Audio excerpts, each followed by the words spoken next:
품꾼 비유를 통해서 천국이 어떤 곳인지, 천국의 원리가 무엇인지 함께 살펴보고자 합니다. 어떤 사람이든 또 매우 중요하게 여기며 살아가는 가치관이나 원리가 다 있을 것입니다. 이것은 학식이 있든 없든 그 사람의 어떤 기준이 있다라는 것이죠. 가정이나 교회와 같은 공동체도 또 그와 같을 것입니다. 그 공동체를 지배하는 가치관이나 원리가 다 있게 되어지는 거죠. 그런데 우리 그리스도인들, 우리 성도에게 가장 중요한 것은요, 어떤 공동체의 원리, 규칙 또는 개인의 가치관, 이것이 아니고요, 얼마나 우리의 모든 것이 성경적인가, 여기에 초점을 맞추는 것이 필요하다라는 것이죠.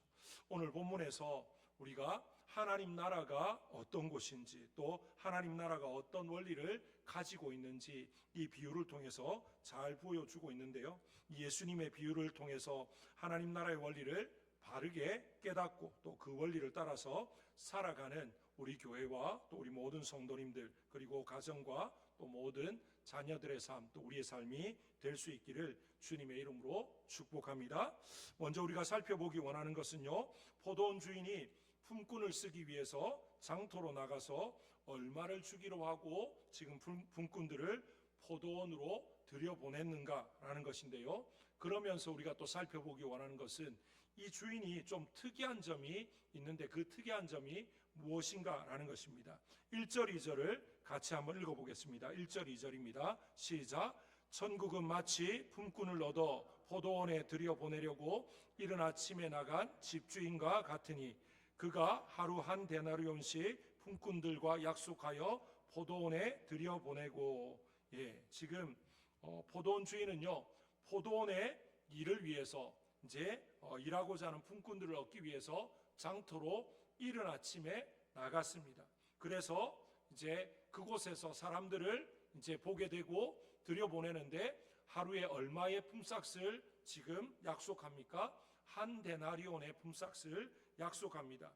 그 시대 당시에 한 데나리온은 노동자의 하루 품삯이었기 때문에 적당한 이제 정상적인 그런 품삯이다, 그렇게 말을 할 수가 있습니다.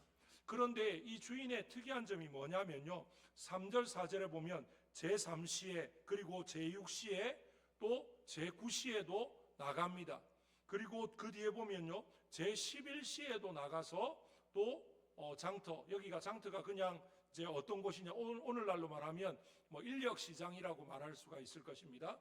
거기에 나갔더니만 사람들이 있는 거죠. 그러니까 그 사람들을 다 포도원에 들어가라, 그렇게 이야기합니다. 내가 너희에게 상당하게 주리라, 그러면서 사람들을 있는 대로 다 포도원으로 들여보냅니다. 그런데 여기에서 우리가 좀 특이하게 여길 수 있는 게 뭐냐면요, 이 포도원 주인은요, 그날 하루에 몇 명의 일꾼이 필요한지 전혀 계산하지 않는다는 거죠.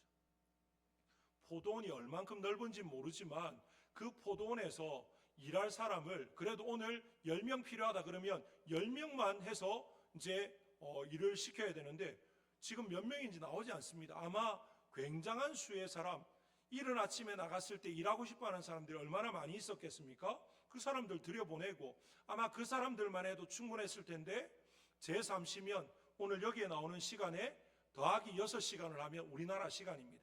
제3시면 오전 9시, 6시면 12시, 9시면 오후 3시, 그 다음에 11시면 오후 5시가 되는 거죠. 그런데 이제 그 시간마다 나가면 한 명씩 있었겠습니까? 여러 명씩 안 있었겠습니까? 그런데 다 들여보냅니다. 상식적으로 이해가 되지 않는 거죠. 이 주인은 지금 일을 하겠다는 건가? 이윤을 내겠다는 건가? 뭘 하겠다는 거지? 이렇게 많은 사람을 다 들여보내고 일을 해가지고 얼마만큼 남기에 이 사람들한테 이런 품삯을 주고 이게 가능할까? 경제 원리로 또는 세상적인 원리로 상식적으로 도무지 이해가 되어지지 않는 이 주인의 모습을 볼 수가 있는 것이죠. 정말 나가기 전에 아마 그 전날 내일 할 일에 대해서 생각을 하고 내일 이런 일을 해야 되니까 그러면 전문가는 몇 명, 또는 그걸 보조해 줄 사람은 몇 명, 그래서 내일은 이만큼 일을 해야 되겠다. 보통은 그렇게 계획을 세우고 사람을 찾고 그래서 일을 시키는, 그게 상식적이지 않습니까? 그런데 이 주인은 전혀 계획이 없는 사람처럼 보입니다. 그냥 나가서 보이는 대로 다 어떻게 합니까? 포도원에 들어가서 일하라고 다 들여보냅니다. 다 들여보내서 그냥 일을 시키고 있는 이 모습, 정말로 상식적이지 않고 도무지 뭐라고 설명할 수 없는 그런 모습인데, 그런데 오늘 뭐라고 이야기합니까? 천국은 마치 품꾼을 얻어 포도원에 들여보내려고 이른 아침에 나간 집주인과 같다. 천국이 마치 이 주인의 모습과 같다. 그렇게 지금 말을 하고 있습니다. 이 비유를 풀어보면요, 포도원 주인은 하나님이시고 포도원에 들어간 일꾼들은 우리라고 말할 수 있지 않습니까? 하나님께서는 우리가 반드시 필요해서 우리를 일꾼으로 삼으신 것이 아니고요, 우리에게 은혜를 베풀기 위해서 일꾼으로 삼으셨다라는 것이죠. 우리 하나님께 아쉬운 게 뭐가 있습니까? 하나님이 능력이 부족해서 우리를 택하셨습니까? 아니요. 어떻게 보면요, 우리를 통해서 뭔가 이윤을 남기기 위해서 우리를 택하신 것도 아닙니다. 실질적으로 정말 냉정하게 있는 그대로 말하면 하나님이 하시면 더 완벽하게 잘하실 수 있습니다. 손해보실 일이 전혀 없죠. 그런데 우리를 부르시고 우리를 통해서 일하시면 때로는 손해보는 일이 한두 가지가 아닐 겁니다. 오히려 더디게 가고 더 힘들게 가고 더 손해도 많이 감수해야 됩니다. 그럼에도 불구하고 하나님은 우리를 부르셔서 하나님 나라 일꾼을 삼으셨다라는 거죠. 뭐로 해석되어집니까? 은혜 말고는 해석할 방법이 없다라는 것입니다. 이 사실을 반드시 기억해야 되는 거죠. 하나님 나라는 이 품꾼을 얻어서 들여보내려고 이른 아침에 나간 이 집주인 같다. 세상의 논리, 경제 논리, 상식 아무것도 설명할 수 없는데 여기에 뭘 갖다 대면 설명이 됩니까? 은혜를 갖다 대면 설명이 되는 겁니다. 다시 말하면 하나님 나라의 원리는 은혜로 해석되어지는 원리다. 은혜로 또 모든 것들이 통하는 원리다. 그렇게 말을 할 수가 있을 것입니다. 그런 측면에서 우리를 하나님 나라 일꾼 삼으시고 하나님의 자녀, 하나님의 백성 삼으신 그 하나님의 은혜에 우리는 뭐 해야 되겠습니까? 감사해야 되는 거죠. 그래서 우리는 감사 말고는 달리 할 것이 없는 것입니다. 그런데 우리의 삶은 어떻습니까? 감사보다 원망이, 불평이, 때로는 한숨이 더 많이 나올 때가 있지 않습니까? 왜 그렇습니까? 은혜를 잊어버리니까, 은혜를 은혜로 알지 못하니까 자꾸만 눈앞에 보이는 그런 상황들만 보고 비교하고 그렇게 하다 보니까 은혜에 감사하기보다 때로는 원망하고 불평하는 그런 모습들이 생겨난다라는 거죠. 이제 그렇게 해서 일꾼들을 다 들여보내고 이제 일을 다 마치고, 보통의 경우에 그 시대에 이제 아침에 6시부터 일을 해서 오후 6시가 되면 이제 하루 일과가 끝나는데, 이제 오후 6시가 되었을 때 품삯을 주는데, 이 포도원 주인이 어떤 방식으로 품꾼들에게 품삯을 주라고 이야기합니까? 보통의 경우는 먼저 온 사람들을 불러서 품삯을 줘서 이제 보내는 게 일반적이지 않습니까? 모든 게 이제 먼저 온 사람 우선으로, 세상의 원리를 보면요, 모든 것들도 이제 먼저 선착순이라고 해도 먼저 온 사람부터 계산하는 그런 원리죠. 그런데 포도원 주인은 오늘 뭐라고 이야기합니까? 8절 말씀을 같이 한번 읽어보겠습니다. 8절입니다. 다 같이 읽습니다. 시작. 저물매 포도원 주인이 청지에게 이르되 품꾼들을 불러 나중 온 자로부터 시작하여 먼저 온 자까지 삭슬 주라 하니. 포도원 주인이 청지기에게 품꾼들을 불러서 나중 온 사람부터 해서 역으로 지금 삭슬 주라고 말하고 있습니다. 제11시, 그러니까 오후 5시에 와서 1시간도 채 일하지 않은 그 사람들을 지금 먼저 품삯을 주는데 얼마를 주고 있습니까? 한 데나리온을 주고 있습니다. 지금 이제 여기까지는 문제가 안 되는데, 이제 11시에 오후 5시에 온 사람이 한 데나리온을 받고 갔습니다. 그 다음에 오후 3시에 온 사람, 또는 12시에 온 사람, 9시에 온 사람 다 한 데나리온씩 받는 거죠. 이제 그때까지만 해도 크게 문제가 안 됐는데, 제일 먼저 온 사람들이 이제 받는데 얼마를 받습니까? 한 데나리온을 받습니다. 그랬더니만 무슨 문제가 생깁니까? 어떻게 우리를 오후 늦게 와서 1시간 정도밖에 일하지 않은 저 사람들과 똑같이 취급합니까? 그러면서 이제 불평이 생기는 거죠. 그런데 여기에서도 우리가 해석할 수 있는 게, 오늘 1절의 이 말씀, 오늘 이 비유를 해석할 때 가장 중요한 구절은 마태복음 20장 1절의 말씀입니다. 천국은 마치 품꾼을 얻어 포도원에 들여보내려고 이른 아침에 나간 집주인과 같다. 이 말이 이 모든 비유를 풀어가는 키가 되는 겁니다. 이걸 세상 논리로 해석하면 말이 안 되는 비유죠. 세상 논리로 하면요, 이 주인은 정말 좀 괴팍한 주인일 수밖에 없습니다. 말이 안 되는, 상식이 통하지 않는, 그냥 오늘날로 말하면 자기가 그냥 가진 걸 가지고 갑질하는 그런 주인으로밖에 비춰지지 않을 것입니다. 그런데 이 주인은 그런 괴팍한 주인, 갑질하는 주인이 아니고요, 은혜를 베푸는 주인입니다. 아까 말씀드린 것처럼 이 주인이 순서를 뒤바꿨으면 아무 문제가 생기지 않을 겁니다.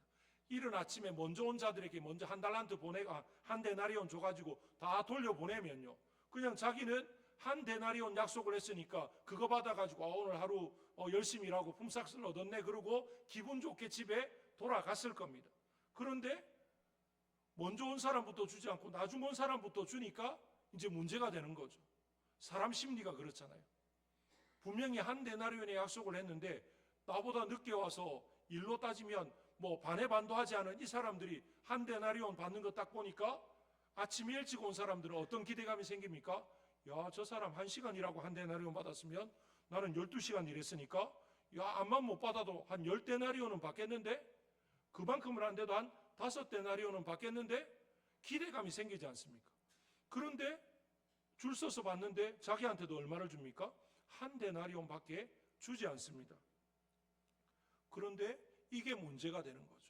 지금 먼저 온 사람들이 주인에게 뭐라고 불평합니까? 10절에 보시면 먼저 온 자들이 와서 더 받을 줄 알았더니 그들도 한 데나리온씩 받은지라. 그러면서 이후에 11절에 받은 후 집주인을 원망하여 이르되, 지금 이 사람들이 어떻게 보면 자기를 써준 것에 대한 그 주인의 은혜를 생각한다면 한 데나리온 약속한 그대로 받았으니까 감사합니다 하고 돌아가야 될 텐데, 은혜를 잊어버리니까 뭐가 보입니까? 비교가 됩니다. 오, 저 사람하고 나하고 똑같이 보네? 지금 주인은 잘못한 게 하나도 없죠. 주인이 만약에 이 사람에게, 먼저 온 사람에게 얼마를 주겠다 약속하지 않았다면 한 데나리온을 줬을 때 이의를 제기할 수 있고 어떻게 이럴 수 있습니까? 그럴 수 있겠지만 분명히 아침에 얼마를 약속했습니까? 2절에 그가 하루 한 데나리온씩 품꾼들과 약속하여 포도원에 들여보내고 라고 분명히 말하고 있습니다. 아침에 일을 시키려고 그 품꾼들을 선택할 때에 약속한 게 한 데나리온입니다. 오늘 하루 일하면 내가 한 데나리온 줄게, 그래서 들어간 거죠. 그러니까 이 어떤 계약에 의하면 이 주인은 잘못한 게 전혀 없는 거죠. 그런데 지금 품꾼들이 뭘 잊어버립니까? 자기를 일 안 시켜도 되는데 일 시키려고 선택해준 그 주인의 은혜에 감사한다면 한 데나리온 약속한 걸 지켰으니까 감사합니다 그러고 감사함으로 돌아가야 되는데, 은혜를 생각하지 않고 현실적인 걸 보고 비교하니까 뭐가 터져 나옵니까? 원망이 터져 나오고 있다라는 것입니다. 그러면서 그들이 지금 뭐라고 이야기합니까? 12절에 나중 온 이 사람들은 1시간밖에 일하지 아니하였거늘 그들을 종일 수고하며 더위를 견딘 우리와 같게 하였나이다. 지금 그렇게 지금 말하고 있습니다. 정말 지금 이 사람들이 원망하는 이유가 뭡니까? 은혜를 은혜로 알지 못하니까 원망이 되어집니다. 자신들이 잘난 줄 알고 또 자신들이 선택받을 만하니까 주인이 아쉬워서 뭔가 선택한 것처럼 그렇게 이제 생각을 하게 되어지는 것이죠. 우리가 천국을 생각할 때, 또 천국 백성이 되어지고 하나님의 자녀가 되어진 것을 생각할 때 우리는 하나님 앞에 내세울 것이 아무것도 없는 존재인 것을 한시도 잊어서는 안 될 것입니다. 그런데 우리는 종종 어떻게 합니까? 나보다 예수 늦게 믿었는데, 나보다 어떻게 보면 신앙생활도 열심히 하지 않은 것 같은데 저 사람이 은혜를 누리고 복을 받으면 우리는 기뻐하면서 하나님 정말로 이런 은혜를 베풀어 주셔서 감사합니다. 저 사람이 믿은 지 얼마 안 됐지만 이런 은혜를 통해서 그 믿음이 견고해지고 더 성숙되게 해주시니까 감사합니다. 이러기보다 어떤 생각을 합니까? 하나님, 나는 저 사람보다 훨씬 더 열심히 했는데, 예수 믿은 연수로 따지면 이만큼 더 되는데 왜 나는 이 모양 이 꼴이고 저 사람은 왜 저렇습니까? 비교함으로 오히려 감사가 아니라 원망과 불평과 때로는 시기와 질투 이런 것들이 우리에게 생겨나지 않는가라는 것이죠.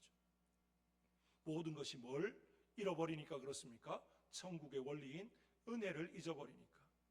우리에게서 은혜가 사라져버리면 남는 건 원망과 불평과 시비밖에 없다라는 것입니다.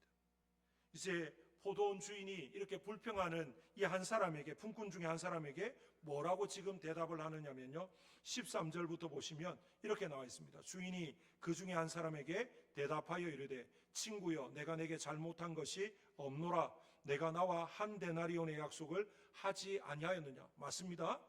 내 것이나 가지고 가라. 나중 온 이 사람에게 너와 같이 주는 것이 내 뜻이니라. 지금 주인이 잘못한 게 하나도 없죠. 주인이 지금 어떻게 보면 야, 저 주인 정말 굉장한 사람이다. 저렇게 어렵고 힘든 사람을 긍휼히 여기는 마음이 있네. 야, 참 존경할 만한 사람이다. 오히려 존경받아야 될 뿐인데 오히려 뭐라고 이야기합니까? 어떻게 이런 식으로 합니까? 라고 하면서 그 주인의 그 긍휼과 은혜의 마음을 그냥 다 비하해버리고 또 좀 좋지 않게 평가하는 그런 모습이 있는 거죠.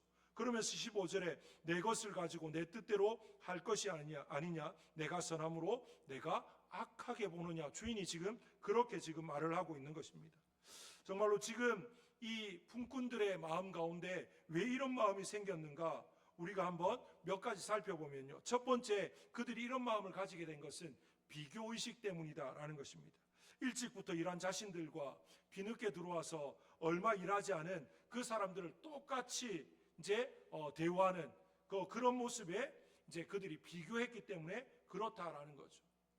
우리 인생이 참 연약하고 어리석은 게 뭐냐면요, 본질은 놓치고 그냥 눈으로 보이는 이것만 가지고 비교하다 보니까 저 사람과 내가 왜 똑같이 대우받아야 돼? 이제 그러다 보니까 왜 이게 별로 문제가 될 일이 아닌데, 만약에 한 데나리온의 약속을 받았는데 한 데나리온이 아니라 더 적게 받았다면 주인에게 따져 물을 수 있죠. 저한테 이거 약속하셨는데 왜 안 주셨습니까? 그런데 한 데나리온의 약속을 받고 한 데나리온 받았으니까 말할 게 전혀 없지 않습니까? 그런데 지금 본질은 그게 아니고 뭐가 본질이 되어버렸습니까? 어떻게 이 사람하고 나하고 똑같이 대우하냐? 이게 이제 본질이 되어버린 거죠. 진짜 본질은 그게 아니죠. 나를 써주신 주인의 은혜, 나를 선택하신 그 주인의 은혜에 감사하는 게 본질인데, 비교하다 보니까 본질을 놓치고 비본질적인 걸로 이제 원망하고 불평하게 된다는 거죠. 또 이들이 불평하고 원망했던 이유 중에 하나가 뭐냐면요, 자기 공로를 앞세웠기 때문이다라는 겁니다. 12절에 보시면 나중 온 이 사람들은 1시간밖에 일하지 아니할거늘 그들을 종일 수고하고 더위를 견딘 우리와 이렇게 말합니다. 자기를 향해서는 뭐라고 이야기합니까? 종일 수고했고 더위를 견뎠다. 정말 힘쓰고 했었다. 자신들이 뭔가 해냈다. 이 공로를 지금 말하고 있는 거죠. 그런데 하나님 나라에서는요, 우리가 내세울 공로가 없지 않습니까? 우리가 구원받은 것, 하나님이 우리를 선택하신 건 우리에게 근거가 있는 게 아니라 모든 근거가 누구에게 있습니까? 하나님께 있습니다. 모든 것이 하나님의 주권입니다. 선택과 유기, 버리는 것, 모든 것이 하나님의 손에 달려 있는데 하나님이 우리를 버리지 않으시고 선택하신 건 감사의 제목이지 이제 우리가 다른 할 말이 없다라는 것이죠. 그 다음에 그들이 원망하고 불평했던 가장 큰 이유가 뭐냐면 주인에 대한 감사의 마음을 잃어버렸기 때문이다라는 거죠. 어떻게 보면요, 그 시대에 포도원에 들어가서 일하게 되었다는 건 굉장한 감사의 제목일 수 있습니다. 그 시대의 삶의 형편이 썩 좋지 않았던 것을, 예수님 당시에 사람들의 모습이 그렇게 풍요롭지 않았던 것을 지난 시간에도 한번 말씀을 드렸는데요. 그러다 보니까 그 사람들이 살아가면서 늘 걱정하는 게 무엇이었습니까? 무엇을 먹을까? 무엇을 마실까? 이게 늘 염려 걱정거리입니다. 이것은 오늘 먹을 게 많은 것 가운데 내가 뭐 먹지 선택의 고민이 아니고요, 오늘 먹고 살 게 없습니다. 내가 뭘 입고 살아야 될지 입을 옷에 대한 정말 선택의 여지가 없는, 자칫 잘못하면 오늘 한 끼도 못 먹고 넘어갈 수도 있고, 또 옷이 없어서 그냥 남노한 채로 때로는 겉옷이 없어서 밤에 추위 가운데 떨어야 되는 그런 사람들도 비일비재한 그런 시대였기 때문에 그런 시대 가운데 일할 수 있다는 것, 그리고 주인의 선택을 받아서 내가 일하고 품삯을 받을 수 있다는 건 굉장한 은혜인 거죠. 감사의 제목인데, 그런 측면으로 따진다면 나도 일하게 되었고 저 사람도 일하게 되어서 그래도 오늘 우리가 이 품삯을 통해서 가정에 빈손으로 가지 않고 또 뭔가 가지고 갈 수 있다는 그 자체가 모두에게 감사하고 기쁨의 제목이 될 수 있는데, 그들 마음 가운데 주인의 선택에 대한 감사의 마음이 사라져 버리니까 뭐만 남습니까? 원망과 불평밖에 남지 않는다라는 것이죠. 우리의 삶을 한번 돌아보았으면 좋겠습니다. 지나온 시간 모든 것들을 우리는 은혜로 해석해서 하나님 앞에 감사로 영광을 돌려야 됨에도 불구하고 우리는 은혜보다 그냥 현실만 바라보고, 그래서 비교하면서 또 우리의 어떤 수고하고 땀 흘린 것들을 내세우면서 하나님 왜 나는 이러냐고 하나님 앞에 따져 묻고 불평하는 그런 모습은 아니었는지 우리 자신들 한번 돌아볼 수 있기를 원합니다. 오늘 여기에서 초점은요, 제11시에 온 사람이 얼마나 감사했으면 열심히 일했을까, 이게 아닙니다. 그 제11시에도 나가서 어떻게 보면 이 사람은 있으나 없으나 주인에게는 별 차이가 없는 사람이죠. 어떻게 보면 9시에도 마찬가지입니다. 6시도 마찬가지고요. 오전 9시까지는 그나마 포도원에 들어가서 일을 하고 뭔가 보탬이 됐을지도 모르겠습니다. 하지만 12시나 3시나 5시는 크게 차이가 없는 거죠. 그럼에도 불구하고 그들을 무시하지 않고 시간이 점점 가면 갈수록 선택받지 못하고 장터에 그냥 서 있는 이 사람들은요, 아마도 다른 이제 포도원이나 다른 일터에서 나온 주인들이 보기에도 이 사람 데리고 가봐야 별로 이제 우리 일에 유익하지 않겠다라고 판단했으니까 남겨진 사람들 아니겠습니까? 뭔가 문제가 있고 뭔가 부족함이 있는 그런 사람들일 겁니다. 그런데 이 포도원 주인은 그런 사람들까지도 포기하지 않고 인간적으로, 세상적으로, 경제 논리로 계산하지 않고 다 선택했습니다. 다 포도원에 들여보냈습니다. 만약에 하나님 나라가 어떤 세상적인 기준을 가지고 줄을 세워가지고 1등부터 100등까지 들어올 수 있는 곳, 그래버리면 과연 저와 여러분은 그 등수 안에 들어갈 수 있습니까? 장담할 수 있는 사람 아무도 없지 않습니까? 그런데 천국은요, 세상 기준으로, 경제 논리로, 상식적으로 줄 세워서 몇 등부터 몇 등까지, 그게 아닌 게 우리에게는 감사의 제목인 거죠. 그렇기 때문에 우리에게도 기회가 온 것 아니겠습니까? 그렇기 때문에 하나님이 우리를 선택하신 겁니다. 하나님은 어떻게 보면요, 손해를 감수하고 저와 여러분을 선택하셨다, 그렇게 말을 해도 틀리지 않을 것입니다. 그런 하나님 앞에 우리가 뭘 따져 묻겠습니까? 하나님 왜 이러십니까? 하나님 어쩌려고 이러십니까? 우리가 과연 그렇게 말할 수 있습니까? 그럴 수 없죠. 하나님의 선하심, 하나님의 신실하심을 믿고 우리가 할 수 있는 것은 감사와 찬송밖에 없습니다. 은혜에 대한 감사, 그 은혜에 대한 한량없는 또 찬송밖에는 없다라는 것입니다. 제가 알기로 이 코로나 시국을 지나면서 한국 교회 안에 가장 많이 불려졌던 찬양 가운데 하나가 은혜라고 하는 찬양입니다.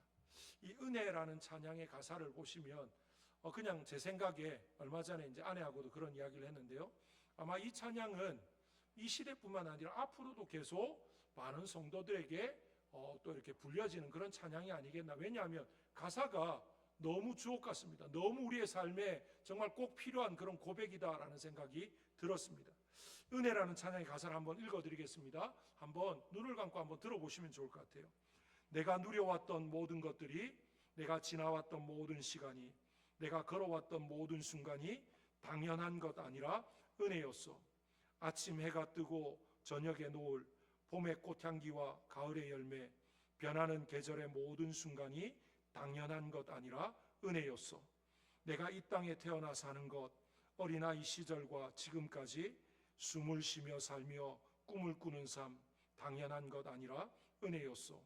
내가 하나님의 자녀로 살며 오늘 찬양하고 예배하는 삶, 복음을 전할 수 있는 축복이 당연한 것 아니라 은혜였소. 모든 것이 은혜, 은혜, 한없는 은혜. 내 삶에 당연한 건 하나도 없었던 것을 모든 것이 은혜, 은혜였소. 정말 그렇지 않습니까? 생각해보면 은혜 말고는 아무것도 없습니다. 그런데 그 은혜가 점점 우리의 삶에서 옅어지고 우리의 고백 가운데 사라지면 뭐가 자꾸만 찾아옵니까? 원망이 찾아옵니다. 불평이 찾아옵니다. 비교의식이 찾아오고 시기와 질투가 찾아오게 되어 있습니다. 날마다 하나님의 은혜를 되새기고 떠올리고 그 하나님의 은혜를 고백하면서 살아갈 때 우리의 삶에 감사가 넘치게 될 줄로 믿습니다.